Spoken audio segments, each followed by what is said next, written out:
যে কোনো কাজ আপনারা করতে পারেন। খাগড়াছড়িতে স্কুল শিক্ষার্থীকে ধর্ষণের অভিযোগে সৃষ্ট বিরাজমান পরিস্থিতিতে খাগড়াছড়ির মাটিরাঙ্গায় বিশেষ আইন শৃঙ্খলা সভা অনুষ্ঠিত হয়েছে। সোমবার মাটিরাঙ্গা উপজেলা অডিটোরিয়ামে এ সভা অনুষ্ঠিত হয়। সভায় উপজেলা নির্বাহী কর্মকর্তা নার্গিস সুলতানার সভাপতিত্বে সহকারী কমিশনার খাদিজা তাহিরা, খাগড়াছড়ি জেলা পরিষদ সদস্য জয়া ত্রিপুরা, সহকারী police super Mohammad Wajed Ali, BNP প্রতিনিধি বদিউল আলম বদি ও শাহজালাল কাজল, জামাত ইসলাম প্রতিনিধি মাওলানা আব্দুল জলিল সহ আরও অনেকেই বক্তব্য রাখেন। মাটিরাঙ্গায় শান্তি সহাবস্থান, সকল ধর্ম, জাতি ও সম্প্রদায়ের মানুষকে পারস্পরিক শ্রদ্ধা, সহনশীলতা ও সম্প্রীতিতে শান্তি ও সৌহার্দ্যের পথে এগিয়ে নিতে মানবিক মূল্যবোধে ঐক্যবদ্ধ থাকার আহ্বান জানিয়েছেন নার্গিস সুলতানা।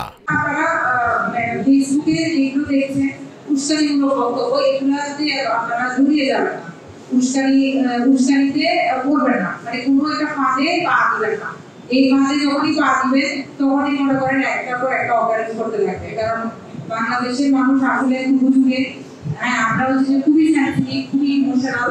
আমরা যখনই বলবো যে আমার ভাইকে মারছে পাথর, তখনই আমরা সবাই মিলে দাঁড়িয়ে যাই, ঠিক আছে।